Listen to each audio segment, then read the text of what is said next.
नमस्कार, मैं ज्योतिष चौहान। मध्य प्रदेश सरकार के नफरती मंत्री विजय शाह, जिसको लेकर पूरा देश पिछले 7-8 दिनों से बात कर रहा है कि आखिर इस नफरती मंत्री पर कार्रवाई कब होगी, कब उनका इस्तीफा लिया जाएगा, कब उनको बर्खास्त किया जाएगा। इस मामले में हाईकोर्ट में सुनवाई हुई, जिसके बाद हाईकोर्ट ने कहा था, मध्य प्रदेश के हाईकोर्ट ने, कि 4 घंटे में एफआईआर दर्ज करिए, और एफआईआर दर्ज की गई। लेकिन अब तक इस मामले में कोई गिरफ्तारी नहीं हुई। लेकिन आज इस मामले में सुप्रीम कोर्ट में सुनवाई थी और सुप्रीम कोर्ट ने जो कुछ कहा वो पूरे देश को सुनना चाहिए, जानना चाहिए। किस तरीके से उस मंत्री को फटकार लगाई गई है, उनके वकील को फटकार लगाई गई है, मध्य प्रदेश सरकार को फटकार लगाई गई है, और पूरे मामले में क्या कुछ कहा है। साफ तौर से सुप्रीम कोर्ट ने कहा, जो किया है, जो कहा है, उसको अब भुगतना पड़ेगा।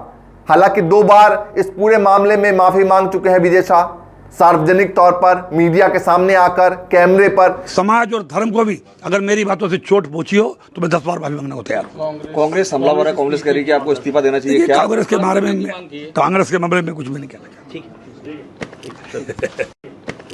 चाहता। लेकिन उसके बावजूद भी जो जस्टिस थे, उन्होंने ये साफ किया कि इस मामले में जो है वो कोई कोताही नहीं बरती जाएगी, और इस मामले में कार्रवाई को आगे बढ़ा दिया है सुप्रीम कोर्ट की तरफ से। एसआईटी गठित की गई है। एसआईटी में 3 सदस्य होंगे जो मध्य प्रदेश के नहीं होंगे, मध्य प्रदेश के अलावा कई और राज्य से होंगे, और इसमें एक महिला सदस्य भी होंगी जो सुप्रीम कोर्ट की तरफ से कहा गया है।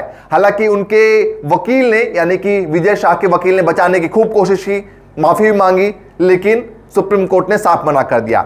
इससे पहले जिस भाषा का इस्तेमाल हाई कोर्ट ने किया था वो भी जानना चाहिए आपको। मध्य प्रदेश के हाई कोर्ट ने क्या कुछ कहा था। उन्होंने कहा था कि गटर छाप भाषा का इस्तेमाल किया गया है। उन्होंने साफ ये कहा था, और अब सुप्रीम कोर्ट की तरफ से फटकार।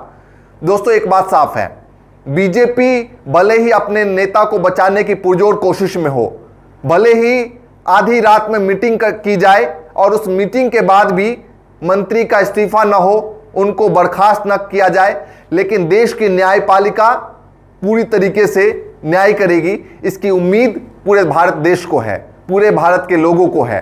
जिस तरीके से ऑपरेशन सिंदूर का चेहरा रही सोफिया कुरैशी, कर्नल सोफिया कुरैशी, जिसको लेकर पूरा देश गर्व कर रहा है, उस सेना पर बयान देने वाले इस मंत्री पर कार्रवाई होनी चाहिए। और कार्रवाई में क्या कुछ कहा गया है ये मैं आपको बता दूं। सुप्रीम कोर्ट की तरफ से क्या कुछ बातें कही गई है। जस्टिस सूर्यकांत ने कहा कि इस टिप्पणी के कारण पूरा देश शर्मसार है। हमने आपके वीडियो को पूरा देखा, आप बहुत गंदी भाषा का इस्तेमाल करने वाले थे, लेकिन शायद आपकी समझ काम आई, या आपके दिमाग में आपके दिमाग ने आपको रोका। फिर हो सकता है आपने उचित शब्द न मिले।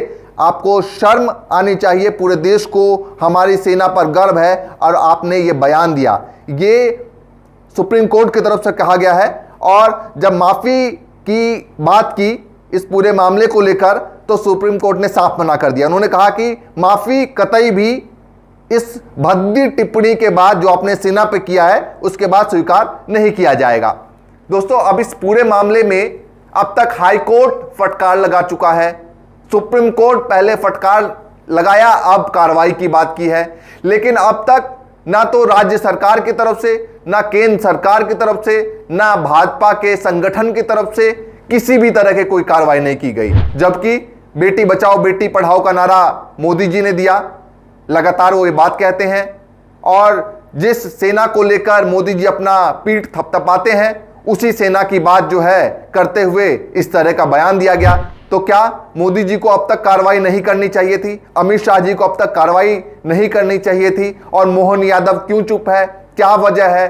क्या ये बात है कि वो 4-5 बार के विधायक हैं, कई बार के मंत्री हैं, अच्छा खासा उनका वोट बैंक है मध्य प्रदेश में?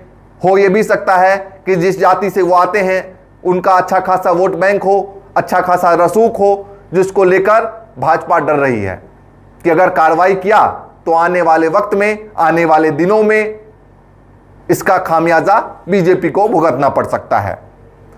लेकिन अब जो सुप्रीम कोर्ट ने कहा है ये काफी अहम है और काफी खास है, क्योंकि माफी देने से साफ तौर से इनकार कर दिया है सुप्रीम कोर्ट ने।